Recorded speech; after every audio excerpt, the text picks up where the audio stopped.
हिंदू धर्म में सावन का बहुत ज़्यादा महत्व है। सावन के महीने को श्रावण मास भी कहा जाता है। इस बार सावन की शुरुआत 4 जुलाई से है और समापन 31 अगस्त को होगा। इस बार सावन के महीने में 8 सोमवार भी पड़ रहे हैं।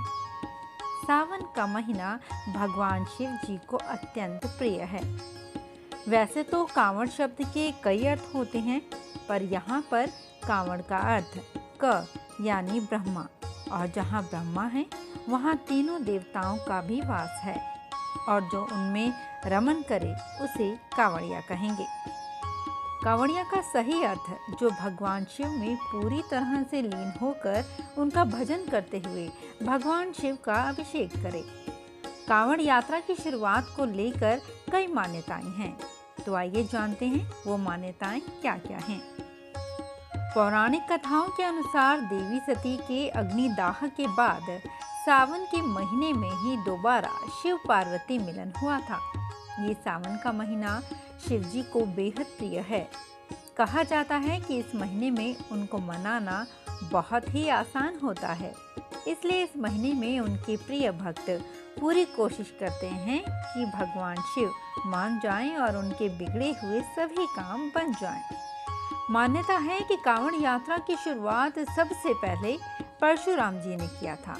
परशुराम जी ने यूपी के बागपत के पास स्थित पुरा महादेव का कांवड़ से गंगा जल लाकर अभिषेक किया था। कांवड़ यात्रा को लेकर एक मान्यता ये भी है कि दुनिया के इतिहास का पहला कांवड़िया लंकापति रावण था। वेदों के अनुसार कांवड़ की परंपरा समुद्र मंथन के समय में ही पड़ गई थी। ऐसा माना जाता है कि जब समुद्र मंथन हुआ था उस दौरान समुद्र में से विष निकला था, तो पूरी दुनिया में तबाही आ गई थी। तब भगवान शिव ने समुद्र मंथन के दौरान निकलने वाले विष को पी लिया था, जिसकी वजह से उनका पूरा शरीर नीला पड़ गया था। भगवान शिव ने इस विष को अपने गले में रख लिया था। रावण भगवान शिव का परम भक्त था। उसने कई दिनों तक तप करने के बाद गंगा के जल से पूरा महादेव मंदिर में भगवान शिव का अभिषेक किया था। रावण के इस अभिषेक की वजह से ही भगवान शिव के अंदर विष की वजह से आई नकारात्मक ऊर्जा दूर हुई थी। कुछ विद्वानों का मानना है कि कांवड़िया की सबसे पहले शुरुआत त्रेता युग में श्रवण कुमार ने की थी।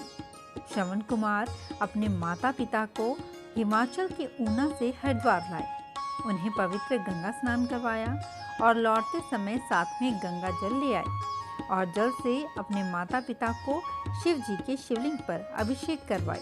तभी से कांवड़ यात्रा की शुरुआत हुई। इन तमाम अर्थों के साथ कांवड़ यात्रा का उल्लेख एक रूपक के तौर पर भी करते हैं। गंगा शिव के जटाओं से निकली है, उसका मूल स्रोत विष्णु के पैर हैं। भागीरथ के तप से प्रसन्न होकर विष्णु ने गंगा से जब पृथ्वी पर जाने के लिए कहा, तो वो अपने ईष्ट के पैर छूती हुई स्वर्ग से पृथ्वी की ओर चली। वहां उसके वेग को धारण कर भगवान शिव ने अपनी जटाएं खोल दी और गंगा को अपने सिर पर धारण कर लिया। सावन महीने में कांवड़ यात्रा का अपना अलग ही महत्व है। इस समय सड़कों पर कांवड़ यात्रा करने वालों का हुजूम देखने को मिलता है। भगवान भोलेनाथ का अभिषेक करने के लिए भक्त दूर दराज से गंगा नदी से कांवड़ में गंगा जल भर कर लाते हैं। श्रावण मास में भगवान शिव को गंगा जल चढ़ाने से भी अति प्रसन्न होते हैं। कांवड़ यात्रा भी कई तरह की होती है और सबके अलग अलग नियम होते हैं, तो आइए जानते हैं इन नियमों को। कांवड़ यात्रा सावन मास में शुरू होता है और इस समय शिव भक्त कांवड़ लेकर गंगा जल लेने जाते हैं और उसी जल को भगवान शिव पर चढ़ाकर उनका जलाभिषेक करते हैं। माना जाता है कि ऐसा करने से भगवान शिव प्रसन्न होते हैं और अपने भक्तों की मनोकामना पूर्ण करते हैं। सुख और समृद्धि की कामना करते हुए भक्त कांवड़ यात्रा के लिए जाते हैं। कांवड़ यात्रा काफी कठिन होती है। इस यात्रा में कई नियमों का पालन करना पड़ता है। कांवड़ यात्रा कई तरह की होती है। सामान्य कांवड़ का अर्थ है कि इस कांवड़ में कांवड़िए पैदल अपने घर से चलकर गंगा जल लेने के लिए जाते हैं और इसे कांवड़ यात्रा के अनुसार कांवड़ यात्रा करने वाले सामान्य कांवड़िए अपनी यात्रा के दौरान जहाँ चाहे रुककर आराम कर सकते हैं। आपने सावन के महीने में देखा भी होगा कि इस महीने में जहाँ से भी कांवड़ यात्रा निकलती है वहाँ कांवड़ियों के आराम करने के लिए पांडाल लगे होते हैं। सामान्य कांवड़ यात्रा के दौरान जब कांवड़िए थक जाते हैं तो वे इन पांडालों में रुककर आराम करते हैं। कुछ देर आराम करने के बाद जब उनकी थकान कुछ कम हो जाती है तो वो दोबारा कांवड़ यात्रा शुरू कर देते हैं। विश्राम और आराम करने के समय वो कांवड़ को स्टैंड पर रख देते हैं जिससे कि वो जमीन को ना छुएं। जमीन पर कांवड़ रखने को अच्छा नहीं माना जाता, इसलिए कांवड़ को स्टैंड पर ही रखा जाता है। अब बात करते हैं झूला कांवड़ की। इस कांवड़ को बांस के डंडे के साथ जोड़कर बनाया जाता है। उसके बाद दोनों कांवड़ों में गंगा जल भरा जाता है। अगर किसी यात्री को आराम करना होता है तो वो उस समय कांवड़ को किसी ऊंची चीज पर टांग कर रख देता है ताकि वो जमीन पर ना रखनी पड़े। ऐसा इसलिए किया जाता है क्योंकि कांवड़ को जमीन पर रखना अच्छा नहीं माना जाता। ये है खड़ी कांवड़। ये कांवड़ काफ़ी मुश्किल होता है। कांवड़िए इस कांवड़ को ना ही जमीन पर रख सकते हैं और ना ही किसी ऊंची जगह पर टांग सकते हैं। जब कांवड़ियों को आराम करना होता है तब वो अपना कांवड़ किसी और को उठाने के लिए दे देते हैं, फिर कांवड़िए आराम कर सकते हैं। अब बात करते हैं झांकी कांवड़ की। झांकी कांवड़ में यात्री बड़ी बड़ी झांकियाँ निकाल कर ये कांवड़ लेकर जाते हैं। इस यात्रा में कई लोग ग्रुप बनाकर जाते हैं। इन झांकियों में शिव भगवान की बड़ी मूर्तियों को ट्रक या फिर खुली गाड़ियों में रखा जाता है। इस झांकी की सबसे ज़्यादा मज़ेदार बात ये होती है कि इसमें कांवड़िए यात्रा के साथ साथ भगवान शिव के संगीत पर भजन सुनते हुए जाते हैं। और अब बात करते हैं डाक कांवड़ की। डाक कांवड़ का नियम है कि जब एक बार कांवड़ उठा लिया जाता है तो फिर लगातार यात्रा करनी होती है। डाक कांवड़ यात्रा में आप विश्राम नहीं कर सकते, आपको लगातार यात्रा करनी पड़ती है। डाक कांवड़ यात्रा में आपको एक तय समय में भगवान शिव का जलाभिषेक करना होता है।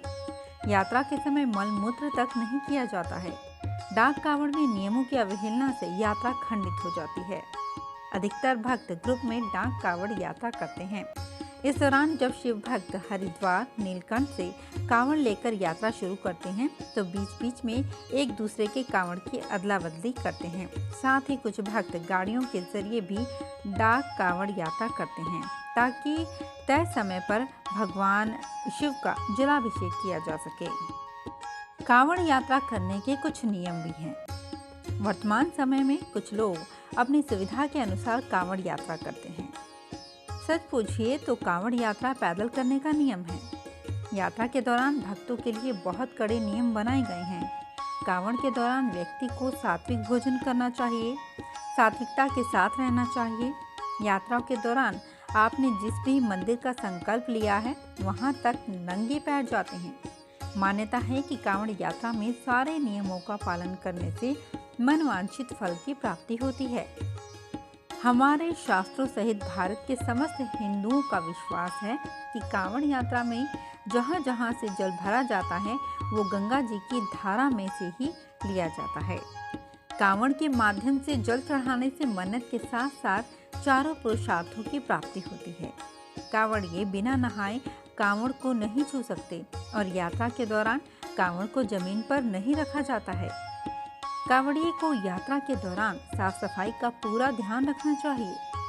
कांवड़ यात्रा शुरू करते ही कांवड़ियों के लिए किसी भी प्रकार का नशा करना वर्जित होता है। यात्रा के दौरान कंघा, तेल, साबुन इत्यादि का इस्तेमाल नहीं किया जाता है।